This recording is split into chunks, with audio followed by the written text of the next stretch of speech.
गौरी कव्वी और कालू कव्वी की शादी को हुए कई साल हो गए थे, मगर अभी तक गौरी कव्वी ने कोई अंडा ना दिया था। यही वजह थी कि अब कालू कौवा गौरी कव्वी से हर समय लड़ता रहता था। पति जी, मुझे भूख लगी है।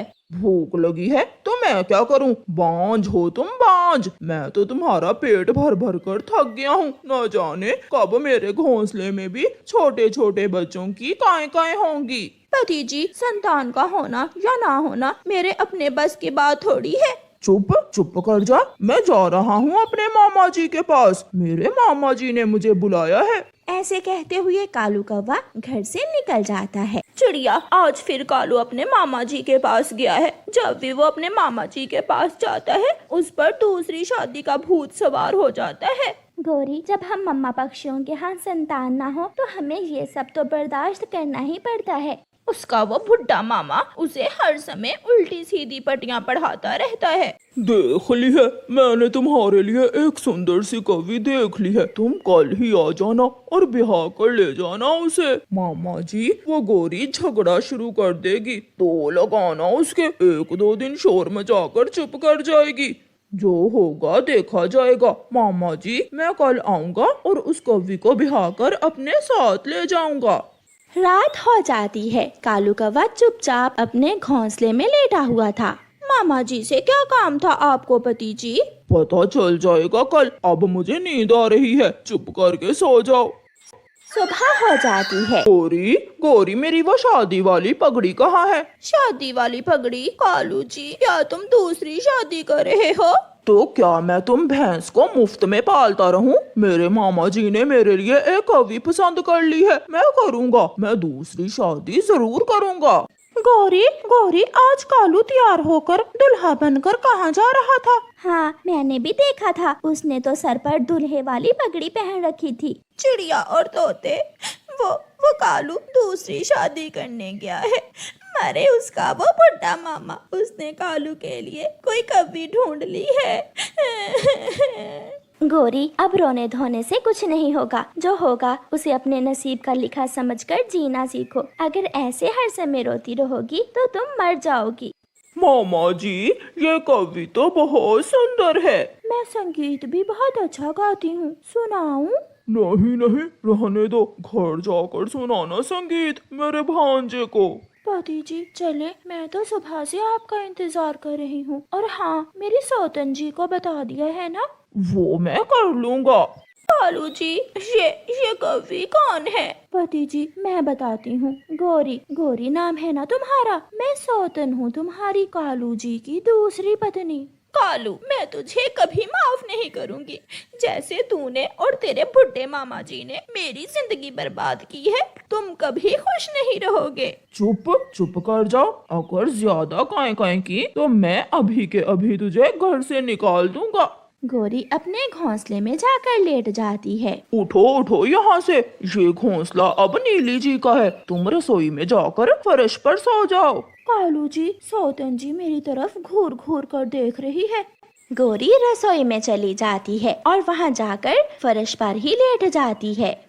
दूसरे दिन कालू कौवा पिंकी कवि को साथ लेकर झरने पर जाता है। कालू जी, मेरा मिठाई खाने को दिल कर रहा है। तुम यहाँ बैठो, मैं अभी तुम्हारे लिए मिठाई लेकर आता हूँ। कालू कौवा कबूतर की दुकान से मिठाई लेने चला जाता है। एक लंबी चोंच वाला, बड़ी बड़ी आंखों वाला कौवा वहाँ आ जाता है। क्या वो बुढ़ा हमारे जाल में फंस गया है? वो मेरे लिए मिठाई लेने गया है। तुम रात को आ जाना, मैं सारा माल इकट्ठा करके गौरी के पेड़ पर आ जाऊंगी। जाओ, अब तुम जाओ, वो आ रहा है। मैं मिठाई के साथ समोसे भी ले आया हूँ।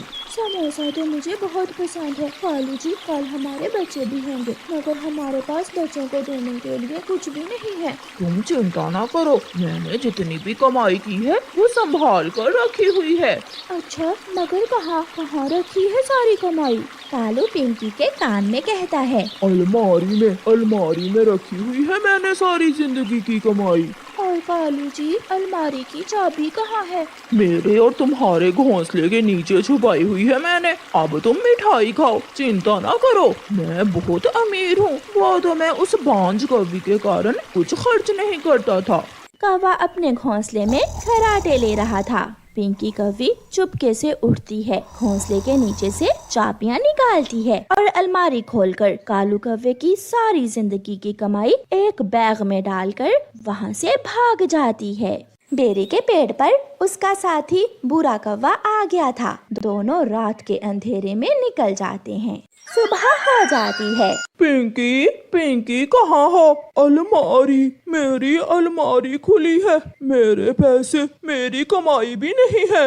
गोरी, गोरी जल्दी आओ, मैं लुट गया, मैं बर्बाद हो गया। वो पिंकी कौवी तो फ्रॉडन निकली, वो मुझे लूट कर ले गई। गोरी कौवी भी रसोई से उठकर आ जाती है, मगर गोरी कौवी की तो हंसी ही नहीं रुक रही थी।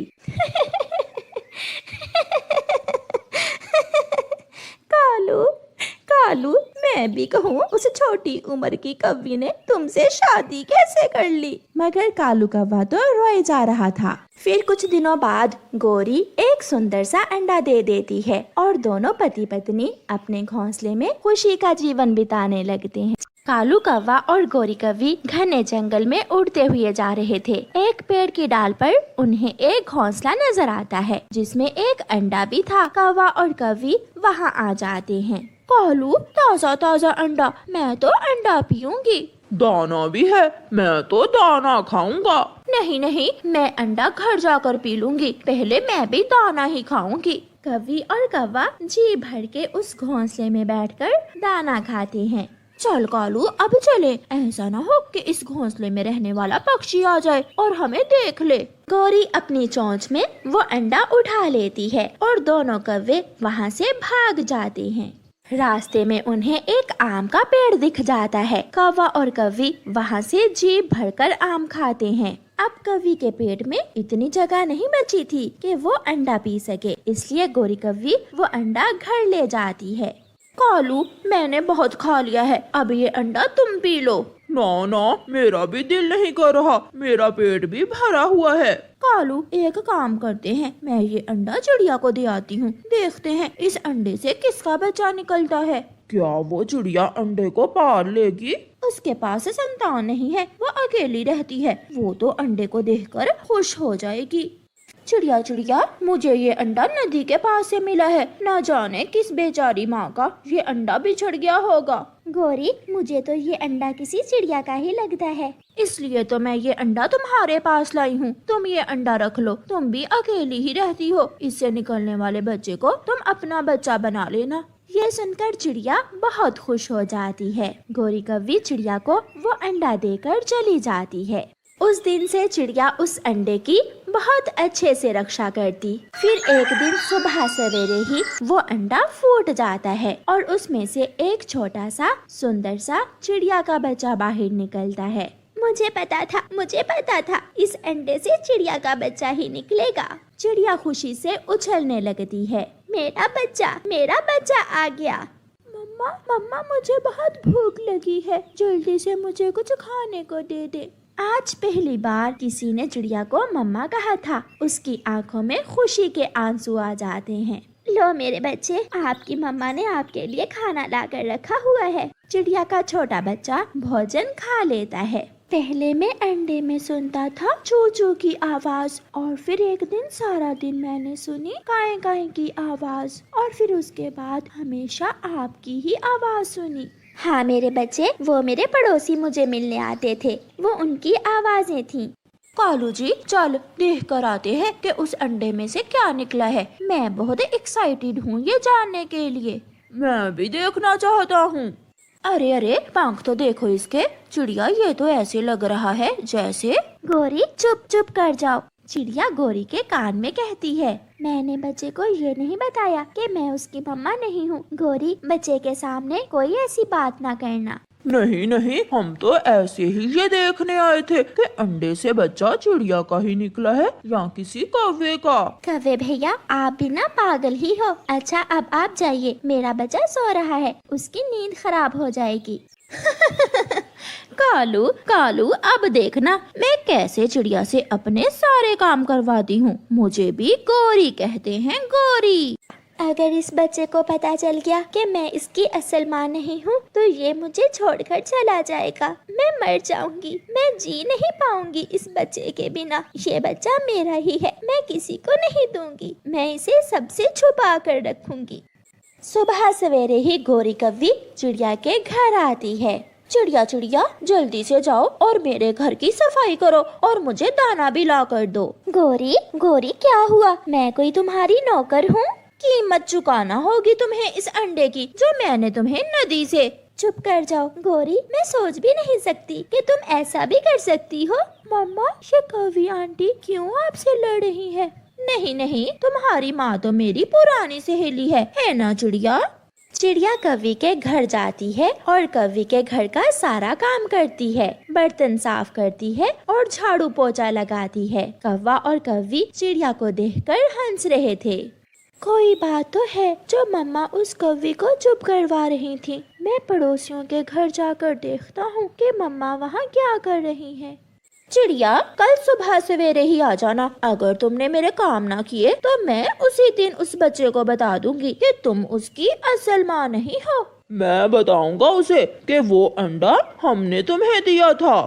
चिड़िया का बेटा बाहर खड़ा सब सुन रहा था। नाना कव्वो, मैं सारे काम करूंगी, मैं तुम्हारी नौकर बनकर रहूंगी, मगर मेरे बेटे को कुछ न बताना, मैं अपने बेटे से बहुत प्यार करती हूँ। चिड़िया का बेटा भी अंदर आ जाता है। चलो माँ घर चले। जब मैंने अपनी आंखें खोली तो मैंने आपको देखा, आपने मुझे पाला, मुझे उड़ना सिखाया, आप ही मेरी माँ हो। आज के बाद आपको इन कौवों से डरने की कोई जरूरत नहीं है। चिड़िया अपने बेटे को गले से लगा लेती है। कालू, ये बच्चा तो अपनी माँ की तरह ही प्यार करता है उसे।